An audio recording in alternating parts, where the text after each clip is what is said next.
Hello once again and welcome back to another Haphazard recording. I'm your host Lance Reynard, and I wanted to start out today's essay by mentioning that I don't script anything. Maybe I should, but I feel that things roll off the tongue a little easier. Now today I'm going to be thanking my subscribers once again as usual, and looking at some strange anomalies and also showing some scientific details dealing with the construction of buildings and the Antiquatech that so many people are looking at and considering and wondering how it is Antiquatech, how things are done, put together, shaped and formed. And these types of buildings, I'm not here to shoot anything down, but I am here to investigate some of these details and wonder about how things were put together in the old days, in the olden days, the good old days, way back there in the good old days, and we put it together with big sticks. And really, in order for Antiquatech to work, you have to have conduction, and you have to have the ability to collect the conduction. And so I'm going to go through some of those details in constructural conduction. And it sounds complicated, but it's really super simple, and I'm going to prove that. And I will also like to have people honestly investigate the Antiquatech realities and possibilities rather than just fantastically investigate them. And so that's what I am going to be getting into here, and how buildings in their construction either can or cannot, because they are grounded initially just by their own being built. And you'll see that my curiosity was how the wiring ran down in the Antiquatech building, how it was used, how it was applied, how they harvested the energy through the construction of the buildings. So that's what I want to look at today. It's not going to be too boring, because we're going to run into some varieties of interesting details with the commenters and their suggestions and ideas. I would like to mention that if I have neglected to show any of your videos that you've sent in, please message me or put it in my comments, because I have been trying to catch up with all the comments, and I miss a few. So please notify me if I have missed your video. Thank you. So thank you for joining me, and I hope you enjoy this informational, detailed analysis of Antiquatech. And with that, I wanted to show this diagram right here of the foundation set and the consideration of what could be underneath or behind the cement. To look for this type of thing in the construction or in the demolition of buildings that are considered to be Antiquatech. It's just one of those considerations that we need to put together, in my opinion, to consider how the inner structure of this is in relation to this. And in case you're curious, I carved that by hand with a knife in a box. That's my son's name. At any rate, something to think about. And when we're talking about Antiquatech, we have to talk about the details of such, which are, this kind of thing here. And the post or building that's up here, and how it connects to the atmospheric electricity. And this gentleman goes through the fundamental details and the workings of it extremely well. I'm going to go section through this little by little. Electricity then flowed through the wire and corona motor, making it turn. In this video, I'm going to explain how it works. Much of the following explanation is adapted from Nobel Prize-winning physicist Richard Feynman's lecture on physics, a section called Electricity in the Atmosphere. For every meter you go up in the air, the voltage increases by around 100 volts, or we could say around 100 volts per yard. We can draw these voltage increases using what are called equipotential lines. Notice that the ground is negative and the sky is positive with respect to each other. According to Feynman, this extends upward to 50 kilometers, or 31 miles. where the air is very conductive. This is the case in fair weather. In stormy weather, like a thunderstorm, things are quite different, and I won't talk about that here. But if this voltage exists between your head and the ground, why don't you get a shock? The reason is that your body is a good enough electrical conductor that standing on the ground, you're basically a part of the ground. The equipotential lines would look like this. There's still effectively 0 volts between the top of your head and ground. Similar effects happen with trees, buildings, and so on. These ions is very small, around 10 microamps, or 10 picoamps, crossing each square meter or yard every connect one end of a wire to the ground, and lift the other end up into the air. In our case, we got good results at around 120 meters, or 390 feet up. At 100 volts per meter, or 100 volts per yard, that's 12,000 volts between that height and the ground.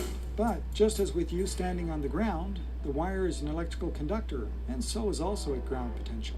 Looking at the equipotential lines around the wire, that voltage of 12,000 volts exists between some distance away from the wire and the wire. You can see that the equipotential lines are closest together at the top of the wire. This means the attraction is strongest there, and electrons make their way upward in the wire.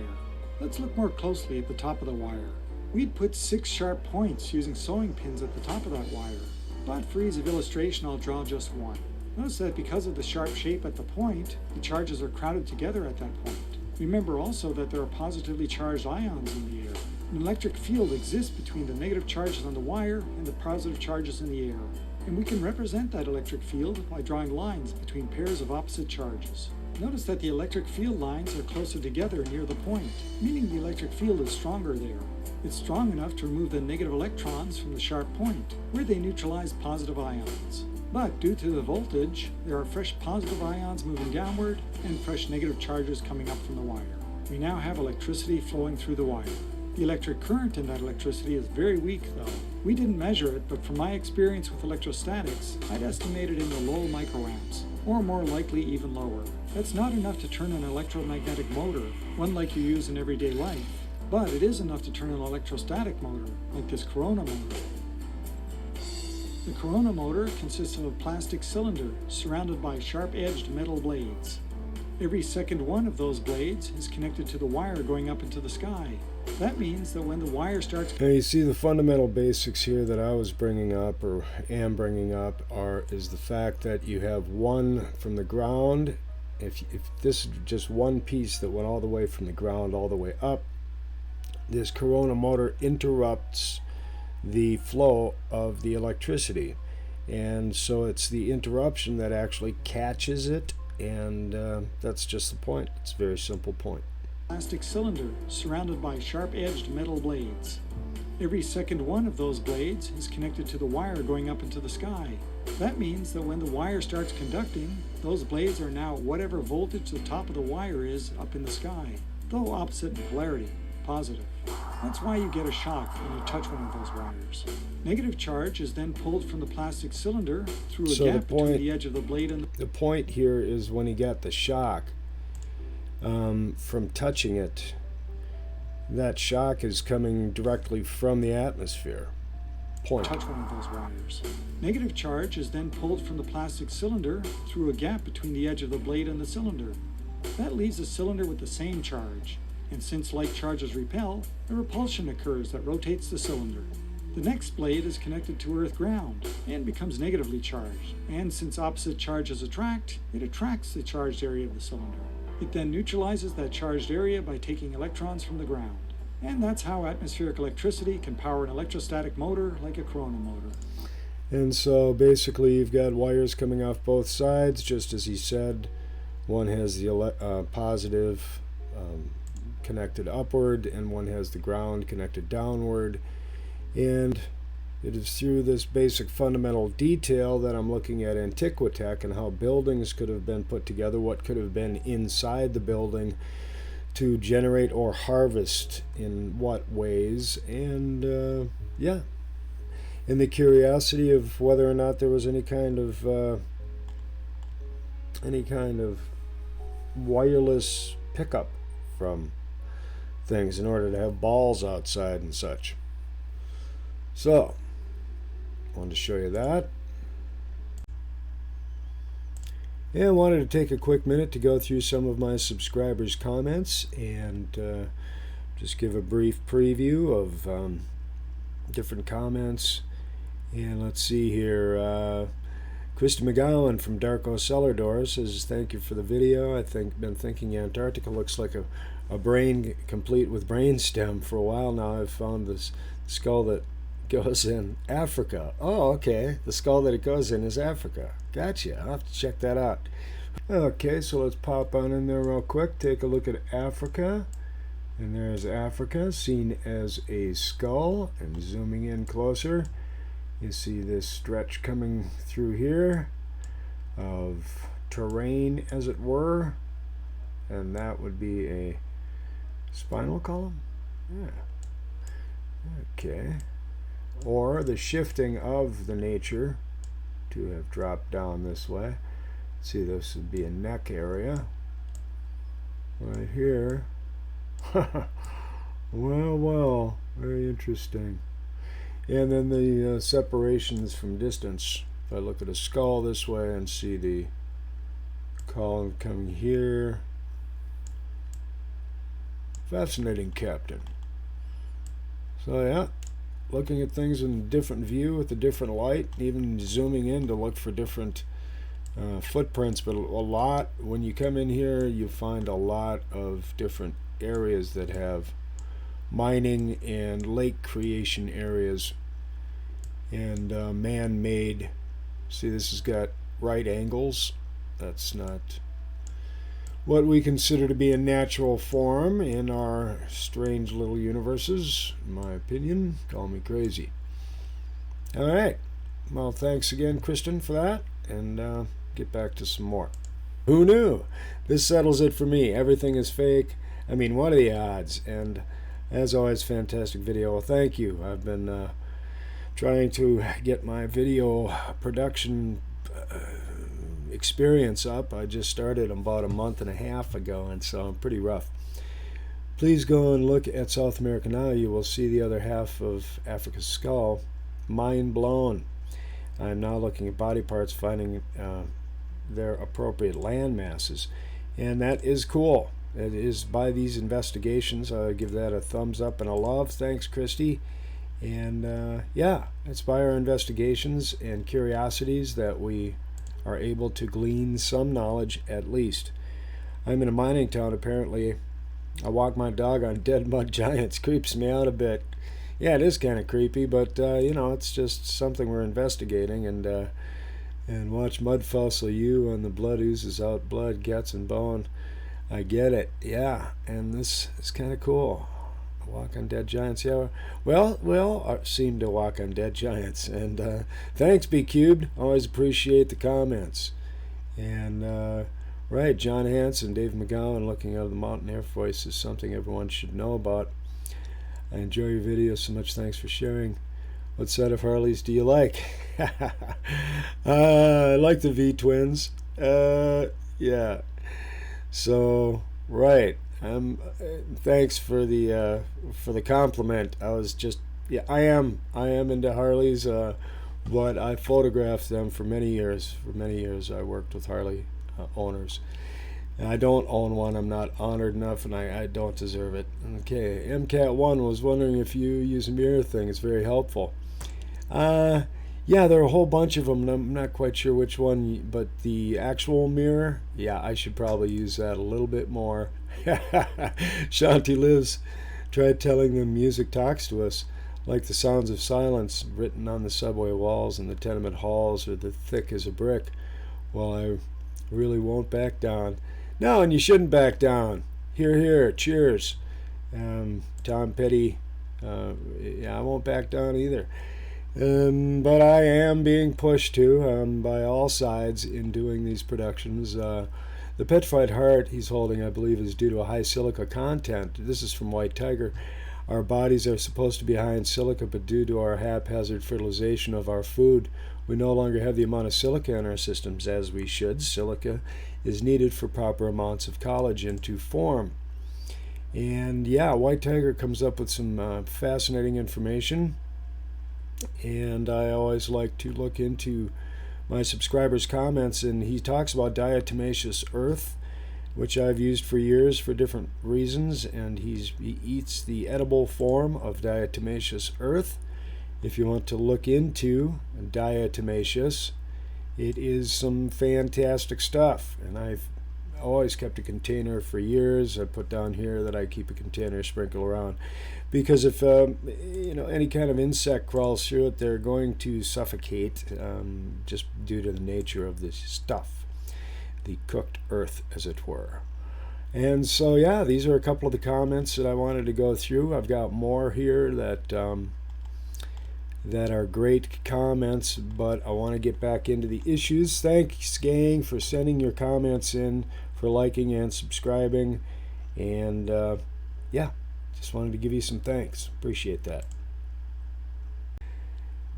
And in the last part of this essay, I want to just go into the use of, if you look up ancient lamps, you're not going to actually find, in my opinion, but I'm wondering about the Wi-Fi capability, whether or not street lamps were hooked up.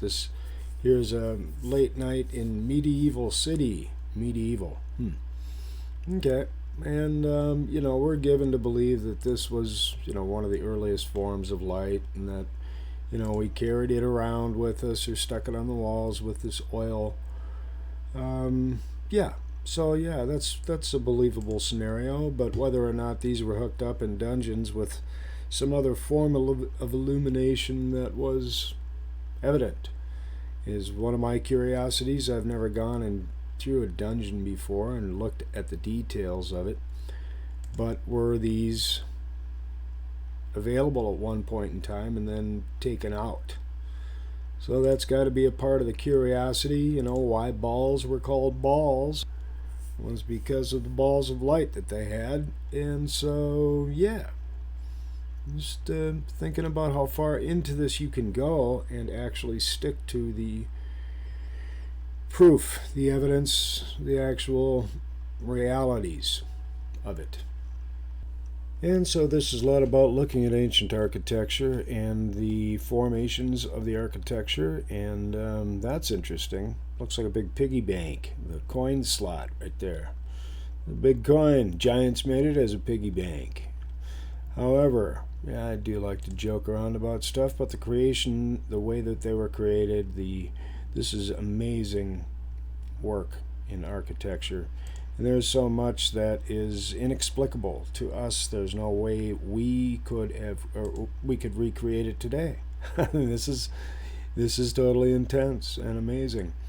And so the issues that we're dealing with are more modern when you go back in the relationship of types and styles of works like this, for instance, and I wouldn't be concerned about how that was hooked up to any kind of electrical situation, and I don't think anybody that's not part of this particular piece of work, but there are so many that seem to have that sort of creation, that sort of construction, to where they have posts and poles that go up into the air. And when you look at today's builders, or you talk to an architect or a builder of today, they are, of course, limited to their, what they've been allowed to learn, the amount of knowledge they've been given to know. And there are, I've never been to Japan. I'm sure there are people in Japan that can create this wonderful structure, but there are so many that we cannot replicate. And the curiosity also, if you go into Egypt, for instance, as an example, and that huge megalithic stone that they just recently found, that it's like, it was a foot under the ground. It was the one next to this, I think. Here, let's see if I can find it. It's the largest one they've ever found now, and it was like a foot under the ground, and they didn't know it was there for all these years because nobody dug a foot down. Don't you think that's a little, what? That just baffles me. How do you not? And then again, that raises the question, why can't you just dig down a foot? If people have been allowed to, if it's illegal to dig down, a foot underground, then nobody's ever going to, I mean, that's why you haven't found stuff. This is it. This is it right here. This huge huge block that they didn't know it was there. I think this is the one. Because it was, what, 6 inches underground. That's just mind-bogglingly ridiculous, in my opinion. Call me crazy. So these are some of the curiosities and anomalies. I don't ever stick to one exact subject, and these are the ways of the world, and haphazard world in particular. So I will continue to survey these anomalies and bring up these questions. This is why we can't dig down a foot. Alright, let's maybe question some authority around here. I put out a video that had something to do with that, and I got more don't show up on the internet happening to me. It was so I had to drop the video just to save anything that, you know, people might be able to see me at all. So yeah, you can only talk so much about certain things. Alright, and so in this short essay we're just taking a look at the ways and the means and the considerations of how these people created and designed, and where are the designs for any of these amazing structures, and when things are torn down, to be able to look at how they were put together by their demolition, as well as what are the details in the construction of amazing pieces, amazing buildings like this, and how did they harvest what they, you know, in their construction and creation. You know, and it's easy to make the assumption that every one of these top areas was for the collection of energy, but to prove that assumption is more important to me, to see how energy was harvested and how the use of that energy was applied and created by these energy stations. So which ones were in actuality before the flood? Before we took off into this new age of ours and of discovery, interest, and intellect and awareness.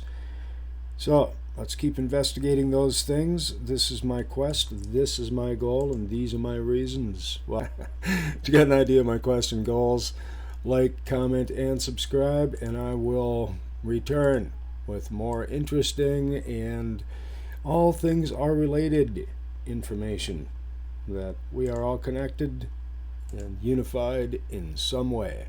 So let's figure it out. Like, comment, and subscribe. Thanks for playing. Talk to you soon.